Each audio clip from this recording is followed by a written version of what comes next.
Bienvenidos a esta clase del curso Medicina y Salud, que promete ser tremendamente interesante. En este curso de Medicina y Salud tratamos de abordar temas que son de la máxima actualidad y del máximo interés de la gente. Intentamos abordar patologías o enfermedades o problemas de salud que son relativamente prevalentes, o sea que hay mucha gente que los tiene y que pregunta por ellos y sobre todo, como hemos comentado en otras ocasiones, a veces temas que la medicina no tiene muy claro cómo tratarlas o cómo enfocarlas o cuál es el origen del problema. O sea, son temas controvertidos, son temas que a lo mejor no están cerrados. Es decir, en todas las disciplinas existen cosas que están muy claras, las sabe todo el mundo y todo el mundo está de acuerdo, la cuestionan pocas personas. Pero todas las disciplinas tienen lagunas en las que unos opinan que puede ser por esto, otros por lo otro. Esto también sucede en la medicina, y la medicina tiene propiedades científicas, es decir, que la ciencia se está haciendo conforme a lo que vamos descubriendo de día en día. Y está sometida constantemente a pruebas. Siempre hay una hipótesis, lanzamos una hipótesis, creemos que es debido a esto, que se debe tratar de esta manera, pero si surge algo mejor, un nuevo descubrimiento o algo que supera en eficacia o en capacidad diagnóstica lo que venimos haciendo, pues lo adoptamos. Es decir, la medicina es una ciencia que se está construyendo, evidentemente no es una ciencia acabada, como le pasa a todas las ciencias, por su propio carácter de ciencia. Y hoy vamos a abordar un tema que es muy... me lo ha pedido mucha gente, pero porque hay mucha gente que tiene este problema. Es lo que en el aparato digestivo, que además es mi especialidad, llamamos así globalmente el síndrome del intestino irritable. Suena como muy enigmático, ¿verdad? Un síndrome es un conjunto de manifestaciones clínicas que pueden tener diversas causas. Eso es un síndrome. El síndrome anémico, por ejemplo.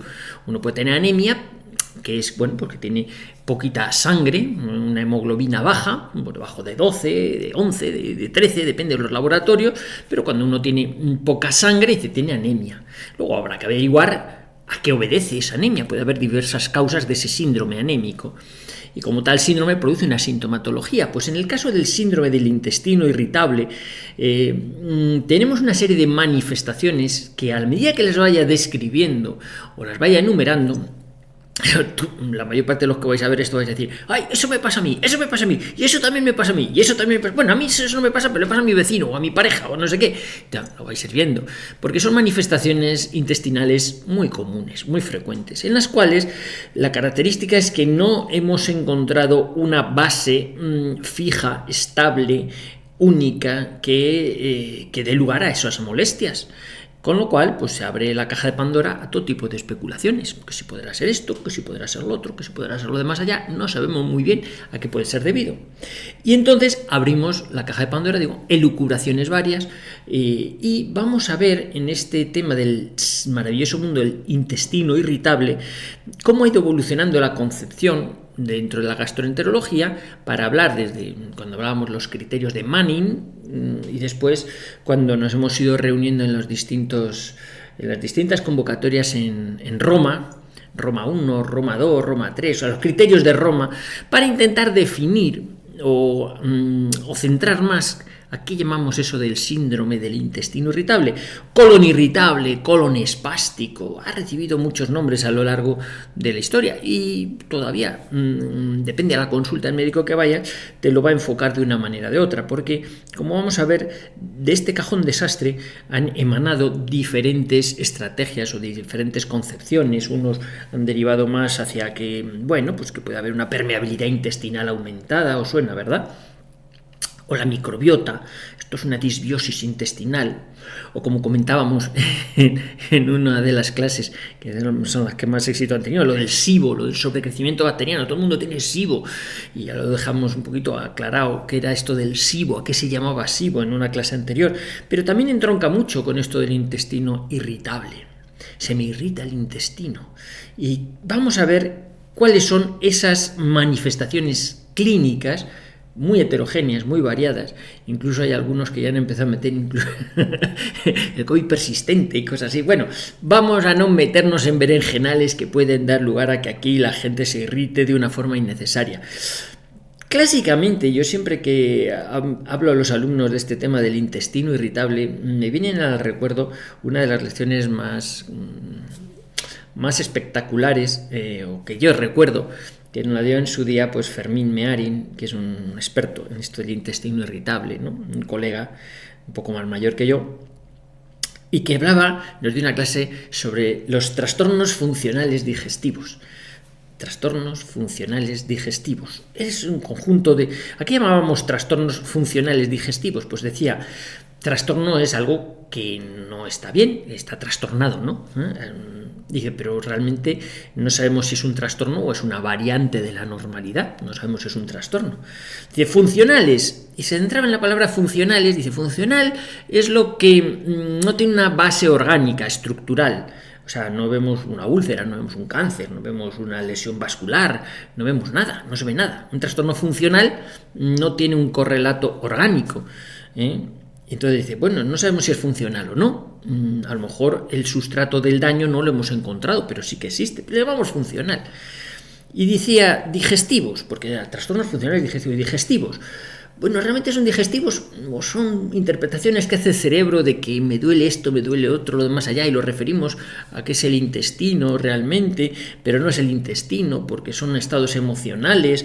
Entonces, realmente es digestivo, con lo cual esa clase que él enfocaba basándose en estas tres palabras, trastornos funcionales digestivos, pero a lo mejor no son trastornos, a lo mejor no son funcionales y a lo mejor no son digestivos, con lo cual nos introducía todavía más en esa caja de Pandora donde decimos, bueno, pues no sabemos muy bien esto a qué puede ser debido, qué es lo que subyace a esas molestias que nos cuentan los pacientes en la consulta, que ahora vamos a referirlas, que eso de que como y me hincho, de que me ha cambiado el ritmo intestinal, que apenas noto la tripa muy hinchada ya incluso por la mañana, pues yo no digo nada a media tarde, tengo diarrea que se me alterna con estreñimiento y además parece que voy a hacer de vientre, pero no he hecho del todo de vientre porque todavía me quedan ganas de hacer más, o me da un apretón y tengo que ir corriendo, deprisa y corriendo porque me da una diarrea explosiva, o voy porque parece que tengo ganas, me siento y no hago nada. Bueno, a medida que voy describiendo esto, pues seguro que muchos de los que estáis escuchando os veis reflejados en alguna de estas cosas, ¿no? Parece que estoy hinchado, estoy muy inflado, te dicen, depende de los sitios, porque la terminología hay que aprenderla, o tengo una sensación nauseosa, pero no vomito, y sospecho que puede ser algo de alguna alergia alimentaria, algo me está cayendo mal, yo noto que algo me cae mal. Bueno, todos esos síntomas que a veces se asocian también a dolores articulares, a cansancio extremo, fatiga crónica, fibromialgia, tal. Dices, bueno, a ver, estamos ya diversificando mucho el abanico. ¿Esto es digestivo? ¿O es que el digestivo está por todo el organismo y nos afecta a todo en general? Por eso, hablar de trastornos funcionales digestivos y referirse al síndrome de intestino irritable, pues claro, es hablar en términos un poco ambiguos, que constantemente requiere que los médicos busquemos la excusa para reunirnos en congresos y hablar, a ver qué es lo que entiende cada uno, a ver si unificamos los criterios para que no llame intestino irritable cada uno a lo que le da la gana, sino que haya, vamos a decir, pues tantas deposiciones o tal característica o tal distensión abdominal, intentar objetivarlo para que no sea que cada uno hace de su capa un sayo y meta pues con ese diagnóstico de intestino irritable a pacientes pues que tienen otras dolencias, otras molestias, a lo mejor de tipo endocrinológico, o sea, hormonal, o bien metabólico, o bien preocupaciones, o bien psicológico, o bien alteraciones del sueño, como veíamos en otra clase anterior, las alteraciones del sueño, cómo pueden repercutir sobre el funcionamiento de las tripas, del intestino, de las digestiones. En fin, como vemos, nos estamos enfrentando a un diagnóstico que abarca muchas esferas del ser humano. Nos acercamos a un problema que es integrativo, es decir, que no solamente es que tengas un páncreas inflamado o una parte del intestino inflamada o una colitis ulcerosa, no, es un problema más global que afecta al ser humano. Y por eso vamos a intentar en esta clase, hablar de tanto de los síntomas como de cuáles son las hipótesis más probables que estén sucediendo para explicar este síndrome, las distintas dietas o tratamientos, abordajes que se pueden hacer y que además son entidades que pueden parecer tontas, pero que dan mucha mala calidad de vida y a algunas personas les condicionan mucho su calidad de vida, ¿no? Y por último, terminaría la clase hablando de si realmente está aumentando este síndrome o no, porque se están apreciando una serie de indicadores que nos están orientando que tenemos que hacer algo porque, bueno, hay epidemias silenciosas. Vamos a verlo, vamos a ver a continuación.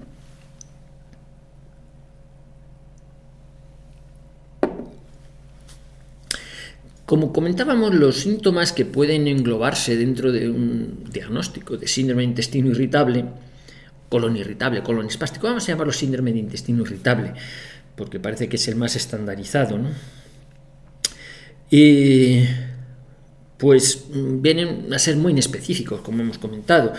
Dice, pues me he cambiado el ritmo intestinal. Bueno, me cambia, pues voy con diarrea, con estreñimiento, tan pronto estoy estreñido 3 días o 5 días como tengo ahora 6 deposiciones, además líquidas, además se me hincha mucho la tripa, tengo dolor en distintas partes del abdomen, no te saben decir muchas veces el paciente, o a lo mejor sí lo focaliza siempre en el epigastrio, o más en un flanco, en un hipocondrio. Además que como y me hincho, como, bueno, apenas como, wow, parece que lo que como es efervescente, una cantidad de gas tremenda. Y además se me asocia pues dolor de cabeza, cefaleas, me dan unos dolores de cabeza, tengo dolores en las articulaciones, tengo pues urgencia defecacional, me da el apretón y tengo que ir corriendo. Y además después de que he ido al baño y he hecho mis deposiciones, me voy con sensación de que me queda todavía más, que no lo he hecho todo. Es más, a lo mejor a la media hora me tengo que volver a sentar en el retrete porque sale más heces, ¿no? Me han dicho que esto puede estar vinculado a esa fibromialgia que me diagnosticaron y tal, el cansancio crónico. En fin, se han abierto muchas posibilidades de diagnóstico, de causas probables de este trastorno. Clásicamente, en el diagnóstico de esta enfermedad siempre lo enfocábamos de forma negativa, es decir, había que ir descartando que hubiera algo orgánico, y cuando después de hacer diferentes pruebas y no encontrar nada, a esa sintomatología residual que el paciente tenía sin encontrarle nada le llamamos colon irritable o síndrome de intestino irritable. Tiene usted un intestino irritable, es decir, pues mire, hemos hecho los análisis de sangre, está todo normal, aquí no sale nada alterado, no tiene usted déficits nutricionales, no le hemos encontrado nada llamativo. Entonces, ¿qué pasa? Pues algo tiene usted, claro que sí, algo tiene usted, pero no sabemos qué. Pues tendrá un colon irritable, tendrá un intestino irritable. Algunos pacientes, por ejemplo, terminan de hacerle la colonoscopia y tal, y cuando se despertan, dicen, bueno, ¿esto es qué? ¿No ha encontrado usted el colon irritable? Digo, no, le he encontrado un colon rigurosamente normal. Desde el punto de vista endoscópico, un colon irritable es un colon normal, no le ves nada. Hombre, a veces algunos han querido decir, pues parece ser que durante el desarrollo de la colonoscopia como que se puede apreciar una mayor espasticidad, una mayor capacidad de contracción del colon, como que las austras se cierran más vigorosamente. Bueno, sí y no. Hay gente que no tiene hallazgos de esos endoscópicos y les diagnostica un colon irritable, un colon espástico. Porque siempre decías, bueno, el colon espástico será que se contrae más, está más contraído. Bueno, en algunos casos puede ser, pero otras veces ves un colon bastante laxo, bastante blandito, pues de alguna manera, y sin embargo, pues le diagnosticas de colon irritable. Por la sintomatología. En definitiva, al final el diagnóstico lo haces por la sintomatología y la ausencia de datos objetivos que te digan, pues hay algo. Incluso, por ejemplo, pues a veces uno encuentra una colonoscopia de hallazgos tan frecuentes como divertículos, por ejemplo. Tiene mucha gente, a partir de los 50 años, pues aproximadamente un 30%, 20-30% de la gente tiene divertículos, o van aumentando con la edad, mayor presencia de divertículos.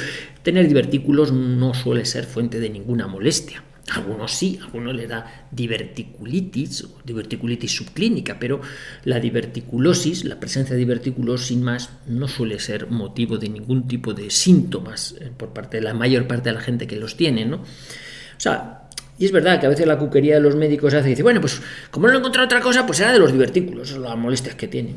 Pues sí o no. Es como cuando hablábamos de lo del Helicobacter pylori, a veces se le echa la culpa a lo primero que encuentras y a lo mejor pues no tiene nada que ver con la sintomatología que trae el paciente. Pero bueno, no encontrando otra cosa, pues será eso, oiga, mire, será eso. Pero claro, al no encontrar una base orgánica, estructural, que justifique estas molestias del paciente, pues empiezas a abrir la posibilidad de que, por eso te cuenta ahí pues la gente, esto va a ser que esto tiene que ver con las ondas electromagnéticas, con los móviles, o con la radiofrecuencia, con las antenas 5G, o con las estelas químicas de los aviones, la sensibilidad química múltiple, en fin, te abres a mil cosas, o ya a diagnósticos que ya teníamos de atrás, de estos cajones de desastre que tenemos, que si la candidiasis intestinal crónica, que si la histaminosis, o algo parecido a las alergias alimentarias, disbiosis, como hemos comentado, que si el SIBO, el síndrome de permeabilidad intestinal, no sé qué, que es que entonces se cuelan los nutrientes por mal sitio ahí en el intestino y provocan irritación, inflamación persistente, y va a ser eso, y como digo, la cantidad de hipótesis que se lanzan para intentar explicar las molestias que tiene el paciente son muchas. Digo hipótesis, reitero, hipótesis, porque mucha gente piensa que es eso, o lo atribuye a eso, y hay datos a favor y datos en contra. Y además no todas las hipótesis explican lo mismo. Hay algunos pues que son muy forofos, no sé, hablar de que no, esto del síndrome del intestino irritable, no, en realidad es intolerancia al gluten. Es que, pero bueno, todo es intolerancia al gluten. Sí, yo los que veo todos les mando dieta sin gluten porque es lo que les va muy bien a todos. Bueno, veremos a ver el efecto de las dietas, las diferentes dietas, sobre el manejo de este tipo de trastorno, del síndrome de intestino irritable. Es muy variable. Sí, es una herramienta más, utilizar dietas de restricción, le quito esto, le quito lo otro, a ver qué tal le va, ¿no? Y en fin, pues así vamos un poquito con la idea de intentar buscar cómo aliviar la sintomatología del paciente, porque al final se convierte en un diagnóstico sintomático, es decir, todo va a depender de los síntomas que el paciente tenga. Y vamos a ver cómo aliviarle esos síntomas, porque como digo, de las diferentes pruebas que se han hecho, de los diferentes estudios que se han hecho, no se ha encontrado nada que diga, pues es esto. Es por este motivo, es que usted tiene esto alterado. Ha salido una prueba, mira, estos análisis, o esta radiología, o esta prueba nos dice que usted tiene este diagnóstico. Yo muchas veces al terminar la colonoscopia, entonces me ha visto el colon irritable. Mire, oiga, que no sale en la colonoscopia un cartel, hola, bienvenido, soy el colon irritable, eso no aparece, ¿no? Entonces me ha visto el colon, que no, que le he visto el colon normal. Pero entonces yo, ¿por qué tengo estas molestias? Pues mire, tiene estas molestias, probablemente. Y vamos a ver cuál es, desde mi punto de vista, la hipótesis más plausible, que yo creo que va más relacionada tanto con la sensibilidad como con la motilidad, el movimiento y la sensibilidad. Como digo, las hipótesis sobre un tipo de causas que pueden estar detrás de esas percepciones, de esos malestares, esas molestias. Es que tengo gases. Digo, sí, ya, pero todo el mundo tiene gases en la tripa. Ya, pero yo muchos. Yo a veces toco tripas a la gente, mientras estoy explorando, digo, pues yo tengo mucho más gases que esta persona, sin embargo no me dan tanta molestia. Entonces a veces dices, no es tanto la culpa de la cantidad de gases, sino cómo se perciben esos gases que están ahí, que a lo mejor son fisiológicos, son normales, en su cantidad, y sin embargo pues esa persona tiene más molestias. Entonces, esto, como digo, lleva a considerar diferentes hipótesis. No hay ninguna del todo clara. El que sea muy forofo de la electrosensibilidad, pues no, esto todo tiene que ver con los aparatos electromagnéticos, porque yo me aíslo de los aparatos electromagnéticos, del microondas, de los móviles, de las antenas, de no sé qué, me voy al campo y entonces tengo mejor las tripas. Bueno, pues vale. Pero no funciona para todos. Hay gente que esas medidas las toma y no le corrige el problema, igual que a algunos les funciona dejar determinados alimentos y a otros no. O sea, no hay una respuesta única. Por eso es por lo que pensamos que se trata de un síndrome en el sentido de que puede estar provocada esas molestias por diferentes causas, y por eso es por lo que a algunos les va mejor un tipo de tratamiento, otros otro, y entonces bueno, y de todas las hipótesis que hay para intentar explicar que si la microbiota, que si la sensibilidad aumentada, que si intolerancias alimentarias, ¿con cuál nos quedaríamos? Hombre, hay que tener la mente abierta a la posibilidad de que sea cualquiera de ellas. Pero luego en la experiencia clínica uno ve que a lo mejor el enfocar el problema desde un punto de vista es más rentable o encuentra más grado de respuesta que enfocarlo desde otro punto de vista. Y en eso es lo que vamos a entrar, porque al final de las diferentes hipótesis fisiopatológicas para explicar por qué el paciente tiene esas molestias, ese malestar, pues cuál es la que desde mi punto de vista puede ser más plausible. Vamos a verlo.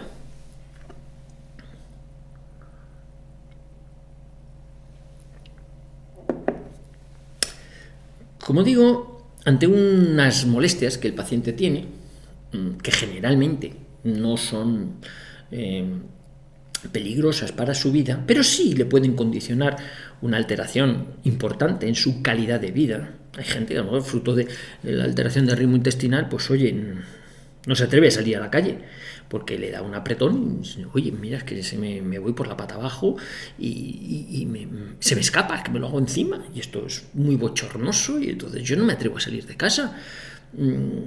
Y además es que no he detectado yo el alimento que es. Porque yo pensaba que podía ser, pues, no sé, el plátano. Un día comí plátano y me presentó fatal, pero es que otros días como plátano y me cae bien. No entiendo yo qué alimento puede ser. No he dado yo con el alimento que a mí me cae mal, porque yo sospecho que algo me cae mal. Entonces vas viendo que el propio paciente te va contando en qué circunstancias se pone de manifiesto esas molestias. Hay una tónica general, que es lo que además la experiencia de años siempre nos ha hablado, que se llama la diarrea del estudiante, ¿no? Es decir, cuando llegan los exámenes, todo el mundo se va por la pata abajo, los nervios, el estrés, las preocupaciones, que duda cabe que se cogen a las tripas. A todo el mundo, los factores emocionales nos inciden sobre la forma de hacer la digestión. Aunque tiene un disgusto, se le cierra el estómago.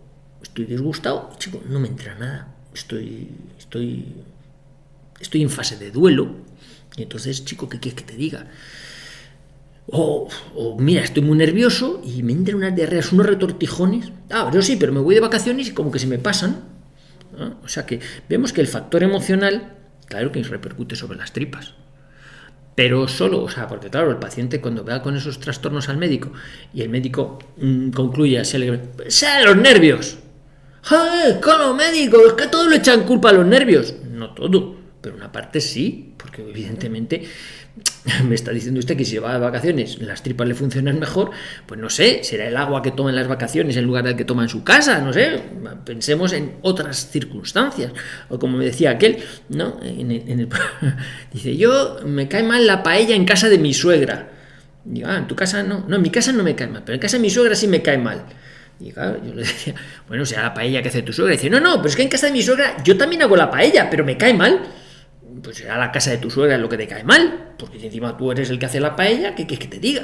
O sea, esas condiciones anímicas que también juegan en la forma de hacer la digestión, que todos hemos experimentado. No es lo mismo comer con compañías gratas que comer en la cena los cuñados, ahí todos tensos y tal, todo cae mal, ¿no? Bueno, pues eso hay que tenerlo en consideración. Sí, claro, factores emocionales, sí, por supuesto, juegan un papel importante. ¿Es el único? No, yo creo que hay más. Pero ese es un factor importante. Otro factor importante que se da mucho en las mujeres en edad menstrual son las hormonas. Varía mucho ese ritmo intestinal con el ciclo ovárico, las mujeres lo saben. Pues mira, próximo a la ovulación o próximo a la menstruación, pues se me suelta la tripa, me va mejor, yo que siempre soy estreñida, parece que hago mejor de vientre, es más, me dan unos apretones, unos retortijones. Claro, en el estudio, en la valoración de un paciente que lleva esas alteraciones de ritmo intestinal, lógicamente el médico, el gastroenterólogo, tiene que hacer una serie de pruebas o valoraciones que entran, por ejemplo, en primer lugar, yo suelo pedirles de entrada una analítica de sangre para ver un perfil nutricional, ver que por lo menos el paciente está bien nutrido, no tiene un déficit vitamínico, un déficit enzimático. Entonces, bueno, pues si por lo menos desde el punto de vista analítico el paciente tiene bien los parámetros, uno puede pensar, por lo menos desde el punto de vista de su función primaria, el tubo digestivo hace bien su función, te tiene bien nutrido. Esto parece que por lo menos funciona bien en cuanto a su función primaria. Ahora, que te trabajen las tripas como a ti te gustaría o no, esto ya parece que va por otro lado. Y simultáneamente a obtener unos análisis donde no hay ferropenia, las vitaminas están bien, las transaminas no están alteradas, pues esto parece que está normalito, También, dependiendo de la edad o la sintomatología que te cuente el paciente, pues a lo mejor tiene que ser otro tipo de pruebas adicionales. ¿Para qué? Para descartar patología orgánica. Por ejemplo, hemos comentado que uno de los síntomas más característicos del intestino irritable pues es el cambio de ritmo intestinal. Tan pronto diarrea como estreñimiento, aunque hay algunos que tienen un patrón más de diarrea, más frecuente, otros más de estreñimiento. Pero bueno, la alternancia de ritmo intestinal es un dato que le preguntas al paciente y que hay que tener muy en consideración la edad del paciente, porque también un paciente añoso, vamos a decir, en la segunda mitad de la vida, por encima de los 50, puede tener un cambio de ritmo intestinal que nunca lo había tenido y puede ser una manifestación de que se le está produciendo alguna lesión tumoral o neoplásica en el colon. Los cambios de ritmo intestinal, pues a lo mejor requieren hacer estudios. Claro, si acontece a una persona joven, pues piensas que es un cuadro funcional, que es que le están funcionando mal las tripas, que tiene un intestino irritable. Y entonces no hace gran cosa. Como decía una persona, dice, bueno, ya la ventaja que tiene cuando llegas a los 50 años es que ya no es hipocondríaco, sino que empiezas a estar enfermo, ya los médicos te hacen caso. Si por debajo de los 50, los suyos son todo nervios, no, esto no. Por encima de los 50 ya sí, ya hoy empezamos a mirar, le hacemos lo de la sangre oculta en heces, que es una prueba que me parece interesante a la hora de analizar de entrada o estimar si esa persona que viene a la consulta con un cambio de ritmo intestinal, pues puede ser algo orgánico. Algo orgánico me refiero que tenga alguna ulcerita fea, algún pólipo feo ahí en el intestino, o no. Si sale una sangre oculta en heces negativa, te da que pensar que hay lesiones sangrantes, ulcerosas, no va a haber, porque es una prueba muy sensible, es poco específica, pero es muy sensible. Y entonces, bueno, pues dices, oye, pues la sangre oculta en heces negativo, los análisis de sangre son normales, la exploración suya no es de pérdida de peso, de apetito, tal, pues no hay antecedentes familiares, pues vamos a decantar la balanza inicialmente hacia una presunción de que usted tiene un síndrome de intestino irritable, un cuadro funcional. Pero como digo, sí es importante hacer una serie de valoraciones en orden a descartar patología orgánica. En el caso de las mujeres, porque tengan ovarios poliquísticos, endometriosis, un teratoma, en fin, otro tipo de lesiones que a lo mejor superponen su sintomatología a lo que sería un síndrome de intestino irritable. O sea que, como veis, con la sintomatología del síndrome de intestino irritable entran muchas cosas. Tanto banales o poco importantes como de cierta importancia, y por eso el ojo clínico a la hora de hacer las pruebas pertinentes parece que después de haberle hecho a usted todas estas pruebas, lo que nos quedamos como más probable es que tenga una alteración del ritmo intestinal, una sensibilidad, porque eso es a lo que voy. ¿Qué es lo que acontece desde mi punto de vista? ¿Qué es lo que más se aprecia en los pacientes con esto que llamamos el síndrome de intestino irritable? Generalmente en la exploración física lo que observas es a lo mejor pues, una cierta espasticidad del intestino, flatulencia, o sea, notas al palpar como que está más espástico, más rígido. O incluso ecográficamente puedes apreciar, pues a lo mejor que las asas intestinales no se mueven con una uniformidad, sino que muestran una cierta rigidez, o están paradas, o ves acelerones, ves que la tripa intestinal, ciertas zonas del intestino se mueven muy deprisa, como que no hay una homogeneidad en el movimiento. Entonces tú ves, encuentras indicios sugestivos, que no son diagnósticos, sugestivos de que ahí falla algo en la sensibilidad y en la motilidad. ¿Por qué digo sensibilidad y motilidad? Porque mirad, los nervios que recogen la sensibilidad intestinal son los mismos nervios que llevan el impulso nervioso para el movimiento. Entonces, cuando ves que algo no se mueve del todo bien, en el sentido de uniformidad, tiendes a pensar que tampoco recoge la sensibilidad de una forma correcta. Y que eso es lo que puede estar provocando una percepción visceral aumentada. Y a lo mejor los pacientes perciben de manera dolorosa, extraña o molesta fenómenos que son fisiológicos. Es que noto un gas, es que las tripas me hacen ruido. Si es que las tripas tienen que hacer ruido, es que las tripas se tienen que mover. Es que fisiológicamente las tripas se mueven. Ya, pero a mí me azora mucho eso de que hagan ruido.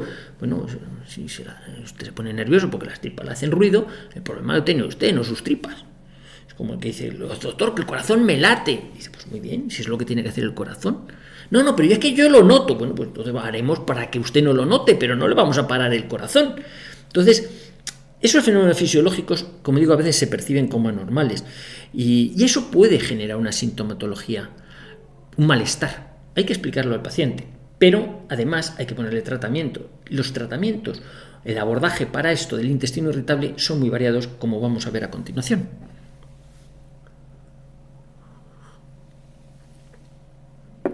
A veces viene la gente a la consulta de aparato digestivo diciéndome: doctor, es que me han diagnosticado un síndrome de intestino irritable y dice que no hay nada que hacer, que esto no tiene tratamiento, que esto es así. Y yo, claro, por recogerle digo: ¿cómo que no hay nada que hacer? Si el problema en el síndrome de intestino irritable no es que no haya nada que hacer, es que tenemos demasiadas cosas que podemos hacer. ¿Ah? O sea, ¿que hay tratamiento? Digo, tratamiento, un montón de tratamiento. Pues que me han dicho que no hay tratamiento para el intestino irritable. Hombre, que no, claro que los hay. ¿Qué pasa? Que si hay muchos tratamientos, eso ya te hace pensar que eficaz al 100% no es ninguno. Es decir, si hay muchas estrategias de tratamiento, ¿por qué? Si hubiera una que funcionase en todos los casos, sobraban las demás. Pero es que no es así. Eso quiere decir que, dado que es un síndrome, pues a algunos les funcionará más un tipo de estrategia, otros otra. Claro, hay algunos que son: no, todo es intolerancia a la fructosa, lo que hay que hacer es quitarse la fructosa de la dieta, o la lactosa, o no, hay que quitarse los hidratos de carbono porque eso alimenta a las cándidas. Bueno, ya está. Candidiasis intestinal crónica. No, hay que dar dietas bajas en histamina. Como ya habíamos enfocado, la orientación diagnóstica en un síndrome es variada. Cada uno lo trata de una forma que, según lo que el paciente te cuenta, puede estar más adecuado o no. Yo he visto en la consulta pues gente, que va a otros colegas o dietistas o nutricionistas, pues que el enfoque, como digo yo, es uniforme. Todo lo que entra en su consulta con esta sintomatología tiene síndrome de permeabilidad intestinal, por decir algo, o SIBO, todo es SIBO. Seguro que a todos os han diagnosticado SIBO. Y si no tenéis a alguien que tiene SIBO, el sobrecrecimiento bacteriano, bueno, pues ya hay una clase sobre el SIBO, ¿no? O no, todo es gluten. No, eso es gluten. No. O todo es radiosensibilidad. Todo es histaminosis. Bueno, en fin, ¿cómo que todo es? Yo no creo que sea todo. Quizás, como digo, en la idea de buscar un denominador común a todos esos trastornos, y vuelvo a repetir, basándome en mi experiencia, lo que sí que observo es una sensibilidad visceral aumentada. Son tripas más tiquismiquis, por decirlo de alguna manera. Independientemente de que a veces diagnosticas uno que tiene una intolerancia a la lactosa, o que tiene una enfermedad de Crohn, una colitis ulcerosa, etc. Estamos hablando de patología orgánica, patología con una base, ¿no? Pero en estos cuadros funcionales, donde son desconcertantes porque influyen mucho los factores anímicos, influye muchísimo la calidad del sueño. Generalmente suelen ser pacientes que no descansan bien, que tienen, como hemos comentado también en la clase del sueño, el patrón del sueño cambiado, alterado, no descansan adecuadamente, con lo cual el no producir neurotransmisores en la fase REM, como comentábamos, pues puede conllevar probablemente que tenga unas tripas más sensibles, más a flor de piel, que pasa por ellas el típico pedete, gas fisiológico normal, y sin embargo les molesta, les duele, lo perciben mal, desagradable. Pues, hombre, pues no tendría que molestarte tanto, si total es un pedete. ¡Oh! Tengo la tripa hinchadísima. Tú le tocas y bueno, para tripa hinchada la mía, pero bueno, o sea, tú comparas y dices, pues no tienes tanto gas. Pues me molesta, me duele. Y lo que observas a lo mejor es que tiene, pues vamos a decir, una mayor rigidez o mayor sensibilidad en la tubería, en lo que es el intestino. Y es como, yo les pongo ese ejemplo a los alumnos, es que si tú tienes un neumático de una rueda, de una bicicleta, tú lo hinchas y se va distendiendo, ¿verdad? La morcilla pues, es elástico, se distiende. Pero si tú intentas meter la misma cantidad de gas en una tubería de porcelana, pues llega un momento que la tubería se raja. ¿Por qué? Pues porque no tiene elasticidad. Entonces la presión es más intensa porque no puede, al no tener elasticidad, no se distiende. Y esto a veces lo vemos, gente que le tocas y todo le duele, tiene totalgia, le duele todo. No, es que aquí es muy sensible, aquí más sensible, aquí más sensible. Oiga, es que vamos a tener que desensibilizarle a usted, que es una de las estrategias de tratamiento de estos problemas, ¿no crees que no? De hecho, vamos a empezar el abordaje de los tratamientos, digo los, porque para hacer frente a lo que decía al principio de este apartado, ¿no? No es que no tenga tratamiento, el problema es que tiene demasiados tratamientos. Y cada cual cuenta la feria según le va en ella. Hay quien muy devoto de los probióticos, hay quien dice, no, lo que hay que hacer es antibióticos no absorbibles, tipo rifaximina, tal, no sé qué, que va muy bien para los que tienen diverticulosis, vale, sí. Como profilaxis, vale, sí, vale. No, es mejor los que favorecen lo de la zonulina, tal, para sellar los poros de la permeabilidad intestinal. O preprobióticos, hay que utilizar de estos que utilizan bacterias, pero además los alimentos de las bacterias. No, hay que quitarse, que esto es lo de las dietas, ¿no? Vas a un dietista, dieta FODMAP, lo primero las dietas FODMAPs, es decir, vamos a quitar todos los hidratos de carbono, todo lo que sea fermentable, todos los productos fermentables, y entonces se va a hinchar usted menos. Hombre, hay que decir que la inmensa mayoría de la gente que tiene intestino irritable cuando hace una dieta de estas FODMAP, que son muy difíciles de seguir estrictamente, pues son muy pesadas, es decir, cuando se quita alimentos fermentables, va a encontrar mejoría en general. ¿Por qué? Porque si desde el punto de vista de lo que hemos explicado el fenómeno perceptivo es el que está alterado y uno tiene un gas ahí dentro que le da molestias y que le está dando un apretón y que le pide ir a hacer de cuerpo, pues que duda cabe que cuando uno hace una dieta en la que se quita esos alimentos que le producen más gas, más flatulencia, tipo pues legumbres, frutas, verduras, que son muy sanas, pero bueno, dan más gas a todo el mundo, pues suele encontrar mejoría. Pero a veces transitoria. Sí, todo lo que contribuya a meter menos gas, a que la tripa tenga menos gas, suele mejorar la sintomatología del síndrome de intestino irritable. Pero también lo puedes conseguir comiendo despacio, porque la mayor parte del gas que hay en la tripa viene de comer deprisa. Lo que pasa es que eso lo hace mucha gente y casi prefiere hacer una dieta a esforzarse para comer despacio, porque es un calvario lo de comer despacio. Aquí, que es el deporte nacional, comer deprisa, pues claro. No, a mí una dieta para seguir comiendo deprisa, pero me quito lo que haga falta. Bueno, empieza comiendo despacio y coma lo que quiera, ¿no? Bueno, pues hay quien enfoca, como digo, el manejo, pues que si las dietas, ¿no? Dieta sin gluten, deja de tomar gluten porque se inflama, ya sabes, el gluten pega las tripas, que dicen algunos, es que pega las tripas, es una proteína, se digiere muy mal. Bueno, quítese los lácteos son un veneno, los lácteos, bueno, y además perdemos las tasas intestinales con el paso de los años, nos volvemos más intolerantes a la lactosa conforme envejecemos, entonces claro, si usted se quita los lácteos, pues tendrá menos molestias y entonces le mejorará. Tendrá menos despeños diarreicos, porque tendrá menos intolerancia y tal, bueno, en fin. Son intentos dietéticos de mejorar la sintomatología. Yo no me pongo a ello, yo soy de los de ensayo-error. Muchas veces el paciente viene y ha hecho, pues, por prescripción de otros colegas o de dietistas, este tipo de dieta, esto así o asado, y bueno, ¿y qué tal? ¿Qué tal te ha ido? Bien. Bueno, pues al principio sí, pero no, no me funciona, o sí me funciona, pero es que no hay quien siga esta dieta, es que esto es muy costoso. Yo pienso, al final dices, pues no sé, yo no soy muy de hacer dietas. Yo pienso que los seres humanos, como os he dicho otras veces, somos omnívoros, salvo en aquellas personas en las que realmente le detecte, mire, es que usted es celíaco, le he hecho una biopsia duodenal, tiene usted una atrofia de vías duodenales, usted es un paciente celíaco, olvídese del gluten de por vida, porque su cuerpo no lo asimila. Hay otro que piensa que lo de no asimilar el gluten es de toda la raza humana, que hay que quitárselo porque es un veneno para todos. Yo evidentemente no pienso así, pero bueno, hay muchos apóstoles anti-gluten que dicen eso. Y entonces, bueno, pues vas viendo que la dieta sí mejora, o por ejemplo, alimentos que pasan por ser tradicionalmente pues muy sanos. La lechuga es muy indigesta, da muchos gases y estreñe también, o la celga o la espinaca, las verduras de hoja larga suelen ser bastante nocivas porque no tenemos celulasas para digerirlos, ¿no? Pero luego, como digo, pues también las mujeres que lo notan más con los cambios hormonales, las hormonas también ayudan a regular la sensibilidad y la motilidad intestinal. Y diferentes fármacos, que vamos a hablar de ellos también a continuación, pueden ayudar. Pero como hemos dicho, un factor muy importante a tener en cuenta son los factores emocionales. Y esto es importante tenerlo en cuenta. Si uno arregla su cabeza en diferentes aspectos que puede tener desarreglada, empezando por el sueño o el comer despacio, dos herramientas esenciales para intentar corregir este trastorno, si empieza por ahí ya tiene mucho ganado, independientemente de que tengamos que añadir con algún medicamento pues algo de ayuda química para mejorar la sintomatología y que el paciente pueda comer el mayor número de cosas posible, hacer una dieta omnívora, como vamos a ver a continuación.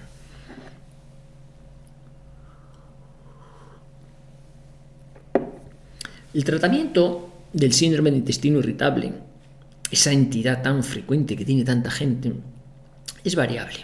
Es variable porque, como hemos comentado, hay muchos enfoques de tratamiento y también la intensidad de las molestias es muy variable. Hay gente que tiene molestias de Pascuas a Ramos o que se identifica claramente, pues mira, a mí me pasa, pues esto se me pone de manifiesto cuando la cena de los cuñados. Yo la cena de los cuñados, las relaciones sociales, familiares, terrible, lo llevo fatal.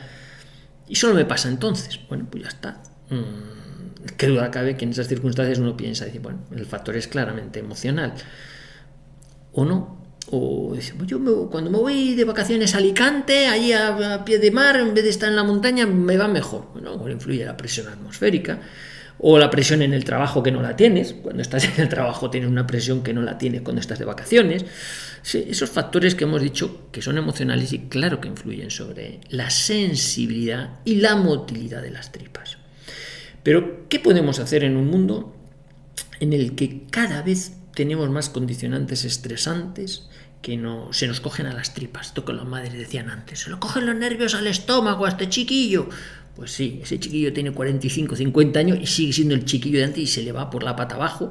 Bueno, ya tiene 50 años, ya hay un test de sangre oculta en heces, vaya a ser que el irse por la pata abajo o el cambio de ritmo intestinal, como decíamos, pues sea porque ya empieza a tener patología orgánica, estructural.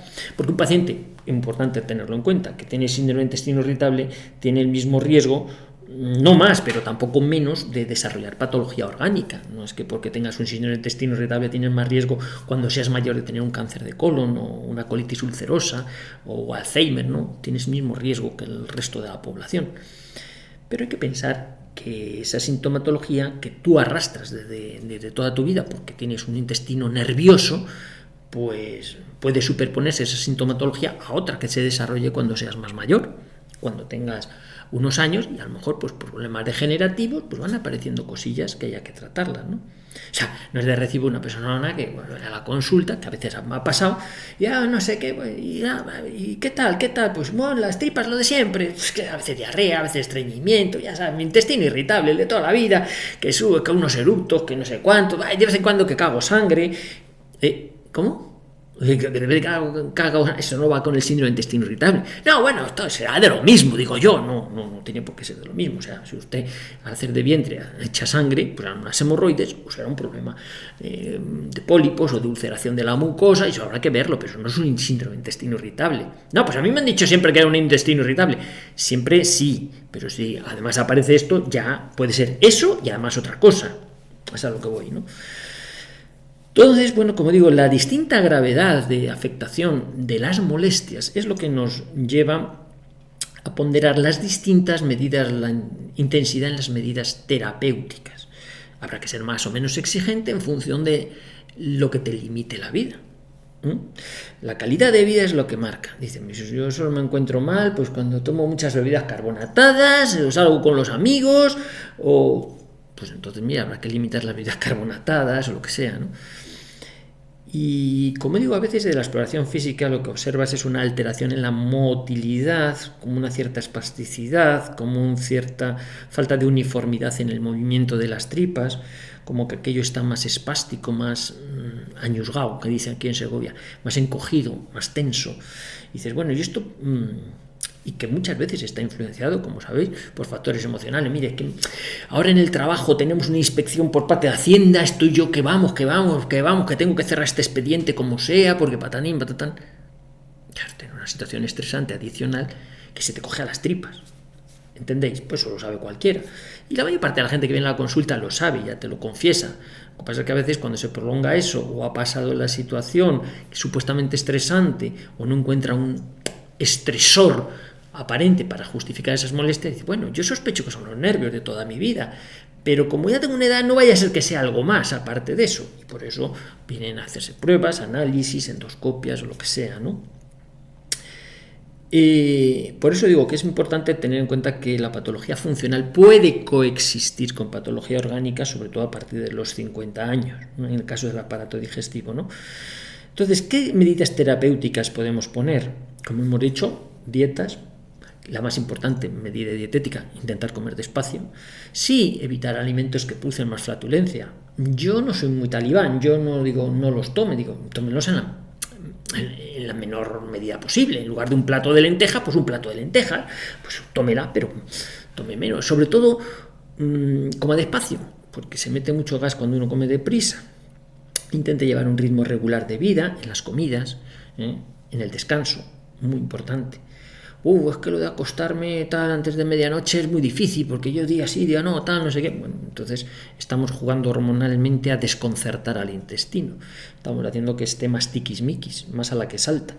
Claro, le tienes que hacer pruebas también, porque puede desarrollar una intolerancia a la lactosa, que es muy frecuente. A partir de ciertas edades se van perdiendo lactasas y entonces, mire, lo que tiene que hacer, pues sentido común, es pues tomar menos lácteos o leche sin lactosa o cambiar a quesos más fermentados o menos fermentados, en fin, hacer una modificación dietética, pero que te puedes ayudar de herramientas de los test de esto de intolerancia alimentaria, que ya hemos hablado en alguna ocasión, que a mí me parece que falla más que una escopeta feria, pero bueno, el que quiera gastarse los dineros por ahí, pues que se lo gaste. Pero ¿qué es más útil el ensayo-error? Es que yo tomo tomate y estoy fatal, pues no tomes tomate, que te diga. ¿Y por qué yo no puedo tomar tomate? Pues tu cuerpo no tolera bien el tomate. La piel del tomate, la piel del pimiento es muy indigesta. Muchos pacientes dicen, es que lo veo en la caca ahí, las pieles. Claro, es que la piel no se digiere, sale enterita, claro, igual que las semillas. Muchas cosas que no digerimos, y ni falta que hace en principio. Entonces, pero eso no tiene que azorarnos, no tiene que preocuparnos especialmente si el paciente está bien nutrido. Entonces, sí, insisto que hay que hacer diagnóstico diferencial la patología funcional con patología orgánica. Insuficiencia pancreática exocrina, hablaremos de ello ahora al final, cuadros de inflamatoria intestinal, patología de pólipos degenerativa, isquémica, vascular, que también hablaremos de ella, pero, como digo, después de hacer las diferentes pruebas dices, no, lo que tiene un poquito de espasticidad o de alteración en la regulación del movimiento intestinal y sospechosamente también en la sensibilidad, tiene una sensibilidad visceral aumentada. ¿Pero qué prueba ha hecho usted para saber eso? No, si no hay ninguna prueba, no hay ninguna prueba a día de hoy que te objetive esto. Quizá la prueba que pueda ser más útil para verificar que esta teoría es así, se basa en lo que llamamos en medicina diagnóstico ex juvantibus. Ex juvantibus significa, pues por la respuesta al tratamiento. Es decir, si tú sospechas que un paciente tiene un problema infeccioso y le das un antibiótico y mejora al paciente, pues a lo mejor era una infección. Dice, a lo mejor, no es que fuera cierto, pero parece que el tratamiento enfocado en esa línea resulta efectivo. Si tú sospechas que el paciente tiene una inflamación y le das un antiinflamatorio y dices, oye, qué bien me he encontrado después de tomarme esto, pues sería una inflamación. ¿Lo sabes con certeza? No, pero dado que ha habido esa respuesta al tratamiento, infieres que debía ser esto.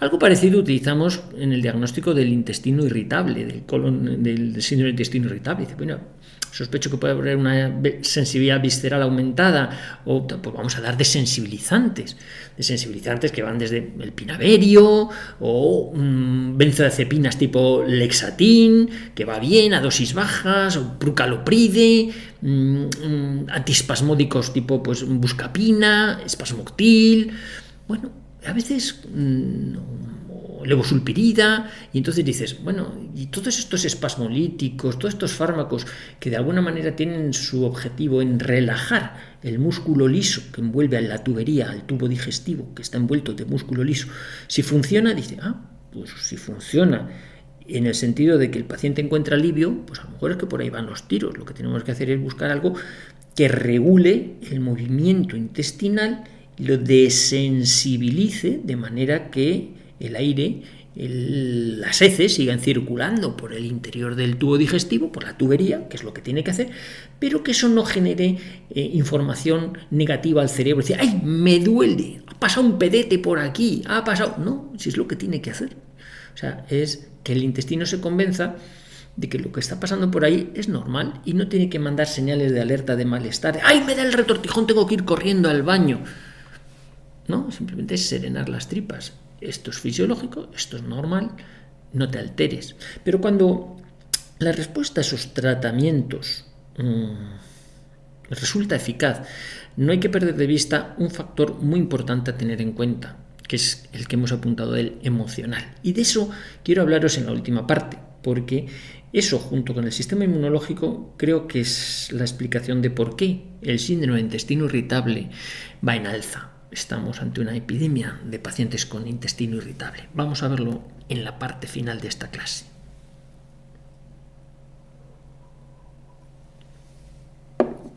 ¿Ha aumentado los casos de síndrome de intestino irritable en nuestro medio? Sí, están aumentando y mucho. Es decir, cada vez acuden más pacientes a la consulta, ¿cómo y me hincho? Tengo unos gases, esto no es normal, esto nunca me había pasado anteriormente. ¡Qué barbaridad! Siempre los habíamos visto, eran muy frecuentes en medicina de digestivo.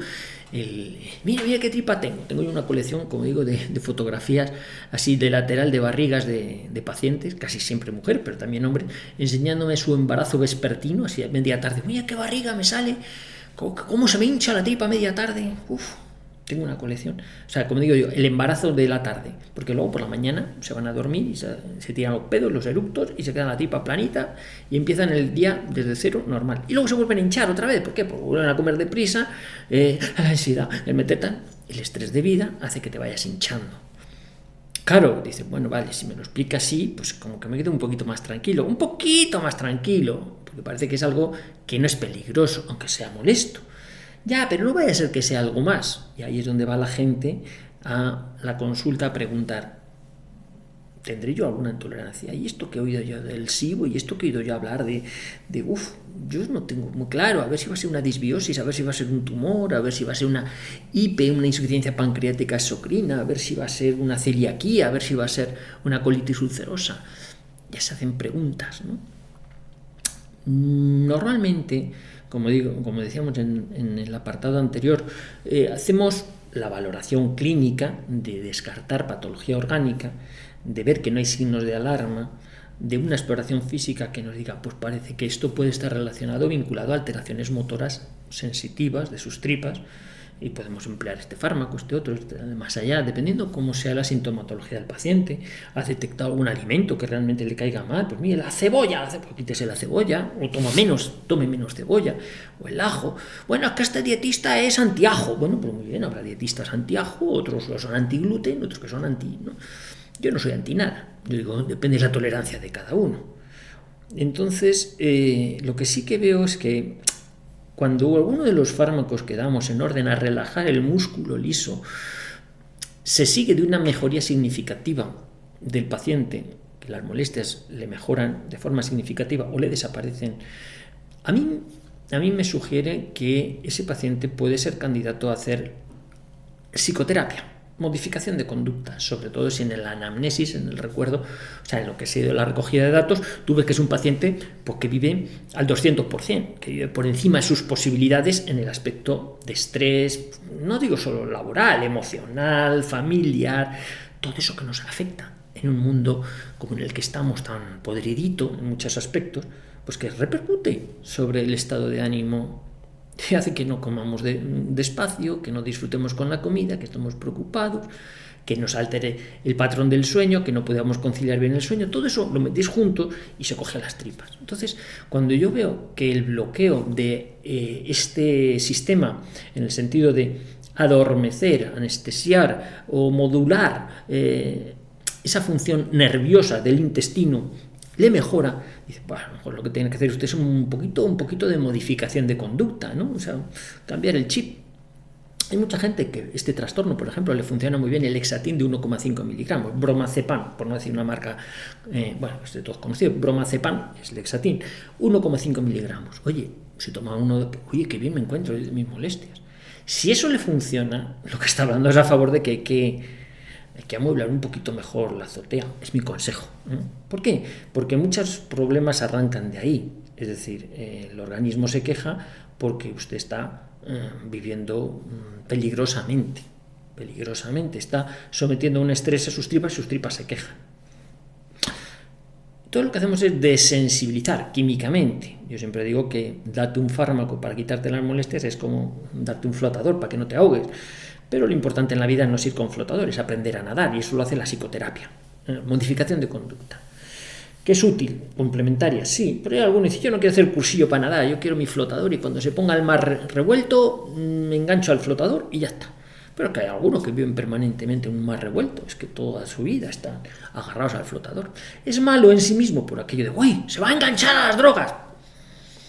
Yo, si prefieres, te ahogas, pues no sé, no sé si estás enganchado o no estás enganchado, pero oye, si tú te encuentras bien tomando esto y si no te lo tomas, pues estás fatal, chico, tú decides, sarna con gusto no pica. Hay medicamentos para tratar esto que tienen un perfil de seguridad muy bueno. Hay fármacos que tienen más de 50, 60 años en el mercado y que tienen muy buena biodisponibilidad, que son baratos, que han demostrado que no tienen grandes efectos secundarios y que mejoran mucho la calidad de vida. ¿Que usted no quiere vivir dependiente de pastillas? Pues haga un curso, modifique su conducta para que no se le cojan los nervios a las tripas. Eso es a lo que voy. Lo que pasa es que eso es muy fácil decirlo y muy difícil hacerlo, porque hay condiciones de vida muy estrambóticas, como hemos podido ver, como estamos viendo. Por eso está aumentando la incidencia del intestino irritable.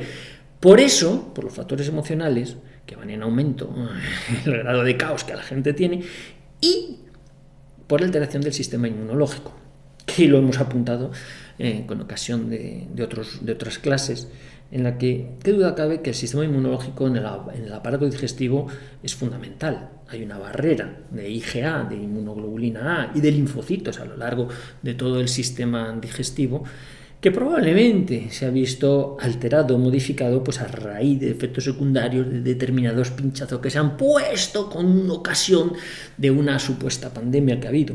Y esto sí que parece que puede estar generando alteraciones en la calidad de la respuesta inmunológica en el intestino,